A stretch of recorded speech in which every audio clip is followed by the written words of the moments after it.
भारतीय संसद के राज्यसभा में विपक्ष की भूमिका निभाने वाले राजनेता और भारतीय जनता पार्टी के वरिष्ठ नेता अरुण जेटली एक अनुभवी राजनेता के साथ साथ जाने माने वकील भी थे। वकील से एक सफल राजनेता तक का सफर तय करने वाले अरुण जेटली का नाम हमेशा भारतीय जनता पार्टी के इतिहास में शामिल रहेगा।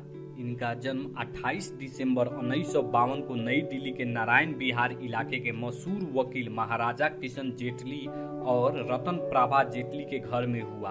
इनकी स्कूली शिक्षा न्यू दिल्ली के सेंट जेवियर स्कूल में हुई। साल 1973 में इन्होंने श्री राम कॉलेज में ग्रेजुएशन की पढ़ाई पूरी की और लॉ की पढ़ाई करने के लिए साल 1977 में दिल्ली यूनिवर्सिटी में दाखिला ले लिया। वो पढ़ाई के दौरान शिक्षा और अन्य कार्यक्रम में भाग लेते रहे। साल 1974 में वो दिल्ली यूनिवर्सिटी के विद्यार्थी संघ के अध्यक्ष चुन लिए गए। इसी के साथ उनके राजनीतिक कैरियर की भी शुरुआत हो गई। साल 1974 में अरुण जेटली अखिल भारतीय विद्यार्थी परिषद से जुड़ गए। साल 1973 में उन्होंने जयप्रकाश नारायण और राज नारायण द्वारा चलाए जा रहे भ्रष्टाचार विरोधी आंदोलन में भी सक्रिय भूमिका निभाई। साल 1975 के दौरान इमरजेंसी का विरोध करने के बाद उन्हें 19 महीने तक नजरबंद रखा गया।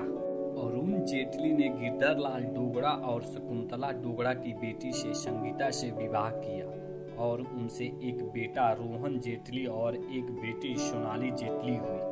उनके दोनों संतानें ने भी अपने पिता के नक्शे कदम पर चलते हुए वकालत को पेशे के तौर पर अपनाया है। अरुण जेटली भारतीय जनता पार्टी के जाने माने नेता और भारत सरकार के पूर्व फाइनेंस मिनिस्टर और कॉर्पोरेट अफेयर्स के मंत्री थे। इसके अलावा वो Asian development bank of board के गवर्नेंस के सदस्य के तौर पर भी अपनी सेवाएं दी है। जैसे कि सबको पता है कि वो भारत के सुप्रीम कोर्ट के एक वरिष्ठ वकील भी रह चुके हैं। साल 2002 और साल 2004 में भारतीय जनता पार्टी के सचिव भी रहे। साल 2009 में उन्होंने अपने इस पद को तब छोड़ दिया जब वो भारतीय जनता पार्टी की ओर से राज्यसभा में सांसद के तौर पर चुने गए। इसके अलावा वो भारतीय क्रिकेट कंट्रोल बोर्ड के वाइस प्रेसिडेंट भी रहे, लेकिन आईपीएल के दौरान अपने ऊपर लगे आरोप के कारण उन्होंने निष्पक्ष जांच करवाने के लिए अपने पद से इस्तीफा दे दिया था।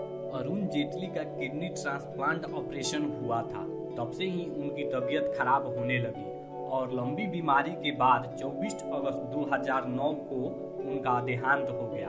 धन्यवाद अपना अनमोल समय देने के लिए। अगर ये वीडियो आपको अच्छा लगा होगा तो लाइक और कमेंट कीजिए और मेरे मनोबल बढ़ाने के लिए मेरे चैनल को भी सब्सक्राइब